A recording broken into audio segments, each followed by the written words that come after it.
ഇനി എനിക്ക് വേറൊരു കാര്യം കൂടി പറയാനുണ്ട്. കാരണം എന്താ വെച്ച് കഴിഞ്ഞാൽ അതായത് ലാലേട്ടൻ കുറച്ചുകൂടി ആൾക്കാരോട് കുറച്ചുകൂടി ഒന്ന് കമ്മ്യൂണിക്കേറ്റ് ചെയ്യണമായിരുന്നു എന്ന് തോന്നി. കാരണം ഇത്ര മാത്രമല്ലല്ലോ നമ്മുടെ ബിഗ് ബോസ് ഹൗസിൽ ചോദ്യം ചെയ്യപ്പെടാൻ വേണ്ടിയിട്ട് ഒരുപാട് കാര്യങ്ങൾ കഴിഞ്ഞ ആഴ്ചയിൽ നടന്നിട്ടുണ്ടായിരുന്നു. പക്ഷേ അങ്ങോട്ട് എല്ലാ കാര്യങ്ങളും ഒന്നും ചോദിക്കുന്നില്ല എന്ന് തോന്നി. നമുക്ക് പ്രേക്ഷകർക്കുള്ള ഒരു മീഡിയേറ്റർ ആണ് ലാലേട്ടൻ. അപ്പോൾ ലാലേട്ടൻ തന്നെ അത് ചോദിച്ച് അത് ക്ലാരിഫൈ ചെയ്യേണ്ടിയിരിക്കുന്നു എന്ന് തോന്നി. കാരണം അത് ഇല്ലാന്നുണ്ടെങ്കിൽ അത് ഇന്നത്തെ എപ്പിസോഡ് എനിക്ക് ഒട്ടും ഹൈപ്പ് തോന്നിയില്ല. പക്ഷെ കഴിഞ്ഞ സാറ്റർഡേ സൺഡേ എപ്പിസോഡ് കുറച്ചുകൂടി നന്നായിട്ട് ഇരുന്നു എന്ന് തോന്നി. പക്ഷെ ഇന്നത്തെ എനിക്ക് ഒട്ടും നല്ലതായിട്ട് തോന്നിയില്ല.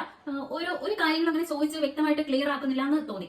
കാരണം സത്യം പറഞ്ഞാൽ നമ്മൾ ഈ ഹിന്ദി ബിഗ് ബോസ് ഒക്കെ കാണുമ്പോൾ നമുക്ക് അതിൽ കുറച്ചുകൂടി ഹിന്ദി ആയാലും തമിഴായാലും കാണുമ്പോൾ നമുക്ക് കുറച്ചുകൂടി അതിന്റെ ഹോസ്റ്റ് കുറച്ചുകൂടി നന്നായിട്ട് ബിഹേവ് ചെയ്യുന്നത് പോലെ തോന്നും. പക്ഷെ ഇതെനിക്ക് ഒട്ടും, അതായത് നമ്മുടെ ഇടയിലുള്ള ഒരു മീഡിയേറ്റർ ആണ് ലാലേട്ടൻ. പക്ഷെ ഒരു കാര്യങ്ങളും അങ്ങോട്ട് കമ്മ്യൂണിക്കേറ്റ് ചെയ്യുന്നില്ല. ചോദിക്കേണ്ട കാര്യങ്ങൾ ചോദിക്കുന്നില്ല, എന്നാൽ ചോദിക്കേണ്ടാത്തതായിട്ടുള്ള കാര്യങ്ങൾ ചോദിക്കുകയും ചെയ്തു. അനുവിന്റെ കാര്യങ്ങളൊക്കെ സംസാരിച്ചു, അനു ജിസയിലും തമ്മിലുള്ള കാര്യങ്ങളൊക്കെ സംസാരിച്ചു. പക്ഷെ കുറച്ചുകൂടി ഒന്നുകൂടി ഒന്ന് സ്ട്രോങ് ആവേണ്ടിയിരിക്കുന്നു എന്ന് എനിക്ക് തോന്നി. രാവിലെ തന്നെ വെറുതെ ഇരുന്ന ഷാനവാസിനെ അങ്ങോട്ട് പോയി ചൊറിഞ്ഞ് അനീഷ്. എന്തിനാണെന്ന് ചോദിച്ചു കഴിഞ്ഞാൽ എന്തിനാണെന്ന് എപ്പിസോഡിൽ കാണിച്ചിട്ടില്ല, ലൈവിൽ കാണിച്ചിട്ടുണ്ടാവും. പക്ഷെ ലൈവ് ഞാൻ കണ്ടില്ല.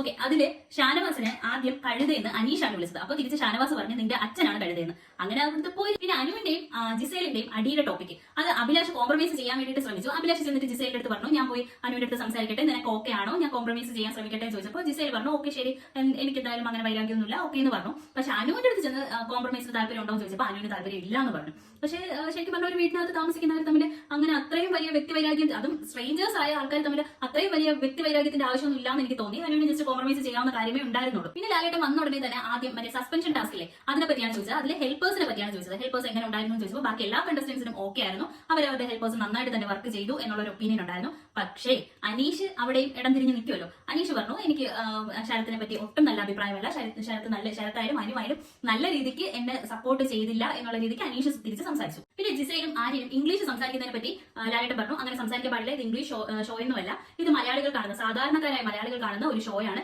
അത് കാരണം ഇംഗ്ലീഷ് സംസാരിക്കാൻ പാടില്ല. അങ്ങനെയാണെങ്കിൽ നിങ്ങൾക്ക് വേണ്ടിയിട്ട് മാത്രം സബ്ടൈറ്റിൽ ഇട്ട് പ്രേക്ഷകർക്ക് കാണിച്ചു കൊടുക്കേണ്ടി വരും, അതുകൊണ്ട് ഇംഗ്ലീഷ് സംസാരിക്കാൻ പാടില്ല എന്ന് കർശനമായിട്ട് പറഞ്ഞു. അടുത്തത് ലാലേട്ടൻ സംസാരിച്ചതെന്ന് വെച്ച് കഴിഞ്ഞാൽ ജിസയിന്റെയും അനുവിന്റെയും ഇടയ്ക്കുള്ള ഒരു ഇഷ്യൂവിനെ പറ്റിയാണ് സംസാരിച്ചത്. അനുവും ജിസയും തമ്മിലുള്ള അടുത്ത ഇഷ്യൂവിനെ പറ്റിയാണ് അടുത്ത് സംസാരിച്ചത്. ഫിസിക്കൽ അസോൾട്ടിലോട്ട് അങ്ങനെ പോവുകയാണെങ്കിൽ അതിനെതിരെ സ്ട്രിക്റ്റ് ആയിട്ട് ആക്ഷൻ എടുക്കണം എന്നും സംസാരിച്ചു. ജിസയിലിന്റെ പെർഫ്യൂം കാണാത്തതിൽ അവിടെ ചെറിയൊരു ഇഷ്യൂ ഉണ്ടായില്ലേ, അത് അനുവായിരിക്കും എടുത്തത് എന്ന് പറഞ്ഞിട്ട് ജിസയിൽ അവിടെ കിടന്ന് ഭയങ്കര പ്രശ്നം ഉണ്ടാക്കില്ലേ. ശരിക്കും അത് ആരാണ് എടുത്തതെന്ന് നല്ല വ്യക്തമായിട്ട് ഇന്ന് ലാലേട്ടൻ കാണിച്ചു. എവിടെ നിന്നാണ് അത് പോയതെന്നും അത് ബിഗ് ബോസിന്റെ ക്രൂ തന്നെ എടുത്തതാണ്. അത് അവർ തന്നെ വന്ന് ഫുള്ള് പരിശോധിച്ച് അത് ജിസയിലിന്റെ ബാഗിൽ നിന്ന് എടുത്തോണ്ട് പോയത്. അനു ഇടയ്ക്ക് വെച്ച് പറഞ്ഞിട്ടുണ്ടായിരുന്നില്ലേ എല്ലാവരും ജിസയിലിന്റെ ബോയ് ഫ്രണ്ട്സ് ആണ്, എല്ലാവരും ജിസയിലിന്റെ കൂടെ നിൽക്കുള്ളൂ, അപ്പം അഭി ഒഴിച്ച് ബാക്കി എല്ലാവരും ജിസയിലിന്റെ കൂടെ നിൽക്കുള്ളൂ എന്ന് പറഞ്ഞില്ലേ. അപ്പൊ അതിനെപ്പറ്റി ലാലേട്ടൻ സംസാരിച്ചു. പിന്നെ അഭിക്ക് കൺഗ്രാറ്റ്സ് കൊടുത്തു. അഭി നിനക്ക് മാത്രം അങ്ങനെ ഒരു പേര് കിട്ടിയില്ലല്ലോ എന്ന് പറഞ്ഞിട്ട് കൺഗ്രാറ്റ്സ് കൊടുത്തു. ആയാലും അനു ജിസയിലിന്റെ മേക്കപ്പ് കണ്ടുപിടിക്കാൻ ശ്രമിച്ചതും ഒക്കെ വളരെ നല്ലൊരു കാര്യമാണ്. കാരണം ഒരാൾക്ക് മാത്രം അങ്ങനെ ഒരു പ്രത്യേകത അതിന്റെ ആവശ്യം തന്നെ ഇല്ലല്ലോ എന്നുള്ള രീതിക്ക് ലാലേട്ടൻ സംസാരിച്ചു. കാരണം അത് ചിലപ്പോൾ പക്ഷേ അനുവിന് മാത്രമല്ല ആ ഒരു ഉത്തരവാദിത്തം ഉള്ളത്, ആ വീട്ടിലെ ഏതൊരു മെമ്പറിനും ഈ ഒരു ഉത്തരവാദിത്തം ഉണ്ട്, അത് ഏതൊരാളും കണ്ടുപിടിക്കേണ്ടിയിരുന്ന ഒരു കാര്യമായിരുന്നു. പക്ഷേ അത് അനു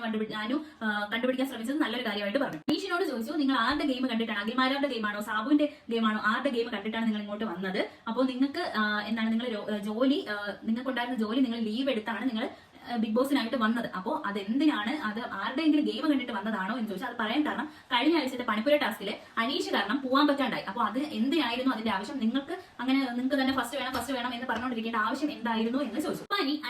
അപ്പാനി അനീഷിനെ മാത്രം ടാർഗറ്റ് ചെയ്യുന്നതിനെ പറ്റി പറഞ്ഞു ഗെയിം ഒന്ന് മാറ്റി പിടിച്ചാൽ നല്ലതായിരിക്കും എന്ന് പറഞ്ഞു. അനീഷിനോടും അപ്പാനിയോടും പറഞ്ഞു ഗെയിം ഒന്ന് മാറ്റി പിടിക്കണം, വളരെ മോശമാണ്. കാരണം എന്ന് വെച്ച് കഴിഞ്ഞാൽ അത് നമുക്ക് കണ്ട് മടുത്തു. അനീഷ് ആയാലും പോലും ഒരു കാര്യം പറഞ്ഞ കാര്യം തന്നെ ഇങ്ങനെ റിപ്പീറ്റ് ചെയ്ത് ഒരു 15-20 വട്ടമൊക്കെ പറയുന്നത് വളരെ മോശം കാര്യമാണ്, അതൊന്ന് മാറ്റി പിടിച്ചാൽ വളരെ നല്ല കാര്യമാണെന്ന് പറഞ്ഞു. അപ്പാനിയോട് പറഞ്ഞു ഷാനവാസിന്റെയും അബിയുടെയും ഗെയിം വളരെ നന്നായിട്ട് അവർ ഗെയിം കളിക്കുന്നുണ്ട്. ഈ വീട്ടിൽ ഏറ്റവും ജെന്യൂൻ ആയിട്ട് നിൽക്കുന്നത് ആരാണെന്ന് പറഞ്ഞിട്ട് ഒരു ടാസ്ക്, ഒരു ചെറിയൊരു ഗെയിം കൊടുത്തു. അത് ആരാണെന്ന് നിങ്ങൾ തന്നെ സെലക്ട് ചെയ്യൂ എന്ന് പറഞ്ഞിട്ട് ഒരു ഗെയിം കൊടുത്തു. അതിൽ ഏറ്റവും കൂടുതൽ വോട്ട് കിട്ടിയത് ജിസയിലാണ്, രണ്ടാമത് അനീഷിനുമാണ്. അതാണ് കോമഡി. അനീഷ് ഇങ്ങനെയൊക്കെ കാണിച്ചു കഴിഞ്ഞാലും അനീഷ് ജെന്യൂൻ ആണെന്നും അനീഷിന്റെ കയ്യിൽ കുറച്ചുകൂടി മനുഷ്യത്വം ഉണ്ടെന്നും എല്ലാവർക്കും അറിയാം. എന്തായാലും ജിസയിലിനും അനീഷിനും കുറച്ചുകൂടി ഇത് കിട്ടി. പിന്നെ അടുത്ത് നെവിന് പണിപ്പുര റൂമിൽ കയറാനുള്ള അനുവാദം ഇല്ലല്ലോ, പക്ഷെ അതൊരു ഗിഫ്റ്റ് ആയിട്ട് ലാലേട്ടൻ കൊടുത്തു. അപ്പൊ പണിപ്പുര റൂമിൽ കയറാൻ പറഞ്ഞു. നെവിൻ കയറിയപ്പോ അവിടെ ഒരു സാധനം വെച്ചിട്ടുണ്ട്, സർപ്രൈസ് ആണ്, പോയി എടുക്കുമെന്ന് പറഞ്ഞു. കയറിയപ്പോ അവിടെ ഇങ്ങനെ ഭയങ്കരമായിട്ട് പട്ടി കുറിച്ചു. അപ്പം നെവിൻ ഭയങ്കരമായിട്ട് പേടിച്ച് അലറി വിളിച്ചുകൊണ്ട് പുറത്തോട്ട് ചാടിയിട്ട് വീണ്ടും കയറിയപ്പോ ആരാണെന്ന് മനസ്സിലായോ, അതാണ് മറ്റേ അന്നത്തെ ആ ഒരു റോബോട്ടിലെ സ്പൈക്കുട്ടൻ എന്ന പേരിട്ടു. ഒരു നമ്മുടെ ഓഡിയൻസ് ആണ് പേരിട്ടത്. അപ്പോൾ സ്പൈക്കുട്ടൻ എന്നുള്ള പേരിട്ട് ഈ പുള്ളിക്കാരനെ വീട്ടിന്റെ അകത്തോട്ട് എൻട്രി ചെയ്തു. ഒനിയൻ സാബുവും ശാരികയും തിരിച്ചു വന്നിട്ടുണ്ട്. പിന്നെ ഇനിയുള്ള ഒരു സംഭവം എന്താണെന്ന് വെച്ച് കഴിഞ്ഞാൽ നമ്മുടെ എലിമിനേഷൻ ആണ്. എലിമിനേഷനിൽ നമ്മൾ ആരും പ്രതീക്ഷിക്കാത്ത ഒരു വ്യക്തിയാണ് പോയത്. പക്ഷെ എന്റെ മനസ്സിൽ ഞാൻ കരുതിയത് ശൈത്യമൊക്കെ പോകാൻ സാധ്യത ഉണ്ടോ എന്ന് വിചാരിച്ചു. പക്ഷെ ആരും പ്രതീക്ഷിച്ചില്ല. ബിൻസി പുറത്ത് പോയി. ഭയങ്കര ഇമോഷൻ ആയിട്ടാണ് പോയത്. എനിക്ക് ഇവിടെ നിൽക്കണം നല്ല താല്പര്യമുണ്ട്, എന്തെങ്കിലും വഴിയുണ്ടോ എന്നൊക്കെ ചോദിച്ചിട്ടാണ് പോയത്. എന്തായാലും ബിൻസി പോകുന്ന ആരും പ്രതീക്ഷിച്ചില്ല. ഇനി എലിമിനേഷൻ ഉണ്ടോ ഇല്ലയോ എന്ന് നമുക്ക് നാളെ കാണാം. നാളത്തെ ഇത് ലാലേട്ടൻ വരുന്ന എപ്പിസോഡിൽ ഇനി ഉണ്ടോ ഇല്ലയോ എന്ന് അറിയാം.